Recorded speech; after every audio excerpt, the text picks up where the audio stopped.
السلام عليكم ورحمة الله وبركاته. النهاردة هنعمل طاجن المكرونة اللي هو بالفرن، اللي هو زي بتاع المحلات الكشري بالظبط.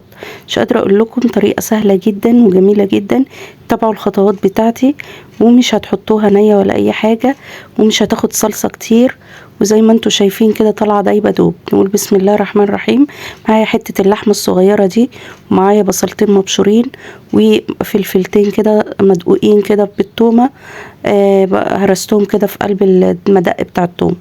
هجيب طاسة وفيها شوية زيت، والبصلة بتاعتي المفرومة ادبلها كويس جدا، ومعلقة زبدة وادبلها كويس جدا، واوطي عليها النار لان انا مش حاطة كمية دهن كتير. وبعد ما تاخد لون معايا، هنا معايا الحلة التانية فيها مية، وسلقت 3 طماطمات كده كانوا عندي وهركنهم على جنب.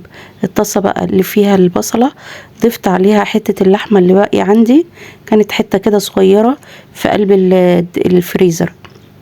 هضيف عليها الفلفل والبهارات بتاعتي، ملح وفلفل اسمر وكمون وبهارات كده 7 بهارات، واي بقى بهارات عندك ممكن بقى تضيفيها كده، تدي نكهة للحمة بتبقى جميلة جدا. وما تنسيش كزبرة ناشفة، برضو بتدي تيست كده وطعم حلو قوي زي بتاع المحلات بالظبط. هنا معايا الكزرولة دي، حطيت فيها معلقة زبدة، وهحط فيها تومة، تومة مدقوقة عشان هعمل الصلصة بتاعتي اللي هي بتاعت اللي هسقي بيها الطاجن المكرونة بتاعي. لو وصلتي لحد هنا ما تنسيش تحطي لي لايك واشتراك عشان تدعميني. طبعا عصرت الطماطم اللي انا كنت سلقاها في قلب المية بتاعت سليق المكرونة، ومعايا هنا صلصة وبابريكا هضيفهم برضو لقلب صلصة الطماطم. هنا بنتي كانت بتعمل اندومي ليها، فقالت لي صوريني بقى يا ماما كده وانا بعمل الاندومي، فقلت لها طيب ماشي تمام هصورك. فطبعا الاندومي الاكله المحببه عند الناس كلها وعندنا كمان يعني.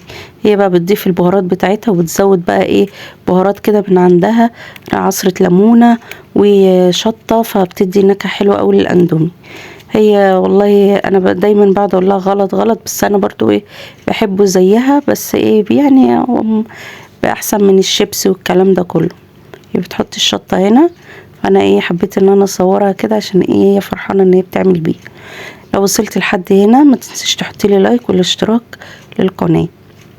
هنا معايا البهارات بتاعتي بقى بتاعت الصلصة اللي هطعم بيها المكرونة. بس اقلبهم كده واسيبهم يتسبكوا كده، مش عاوزاها تنشف التسبيكه عشان انا عاوزه سقي للمكرونه. هسلق المكرونه عادي بس مش هسخويها قوي، هسيب كده يعني ايه حاجه بسيطه كده فيها عشان تكمل سواها في الفرن. الطواجن اللي عندي دي بقى، اي عندك طواجن فخار بايركس، اي حاجه طواجن ألمونيا كده صغيره بتجيبيها وتروحي بقى ايه، حتى لو طواجن ازاز بيخش الفرن، حتى فناجيل اي حاجه كبيره كده شويه ممكن تستخدميها وتروحي ايه مدخلاها الفرن برضه. بجيب بقى حته اللحمه كده الصغنونه اللي انتوا شفتوها في اول الفيديو دي، الحمد لله كفت يعني وبالزياده اهو، واروح موزعاها في قلب الطواجن. طبعا الطواجن دي يعني دهناها بمعلقه سمنه كده في الاول قبل ما هضيف اللحمه المفرومه، عشان وانا بنزلها ما تلزقش فيها. بعد ما اخلص الكميه معايا بروح جايبه شويه من الصلصه اللي انا عاملاهم واسقي فيهم كده، او اسقي شويه اللحمه المفرومه، برضو بيدوا طعم حلو قوي للحمه المفرومه. بس كده بروح جايبه معايا المكرونه هصفيها واروح ايه، هو تمام او السوا بتاعها كده، هروح بقى مصفياها واجيبها كده ايه بعد ما اصفيها اروح موزعه بقى المكرونه كلها على الطواجن. الطريقه دي جميله جدا، ما بتاخدش معايا صلصه كتير وبتنجز معايا في الفرن. أنا عملتها قبل كده وهي نيه، المكرونه نيه حلوه برضو تمام، بس الطريقه دي ما بتاخدش يعني بحس ان هي ما بتاخدش صلصه كتير وحلوه جدا زي بتاعت بره يعني، مش ما فرقتش كتير خالص. كان طعمها جميل جدا جدا يا بنات، والله جربوها هتعجبكم قوي. متنسوش تحطوا لي اللايك والاشتراك عشان تدعموني. بس بضيف بقى كله، بوزع المكرونة كلها على الطواجن زي ما انتوا شايفين كده.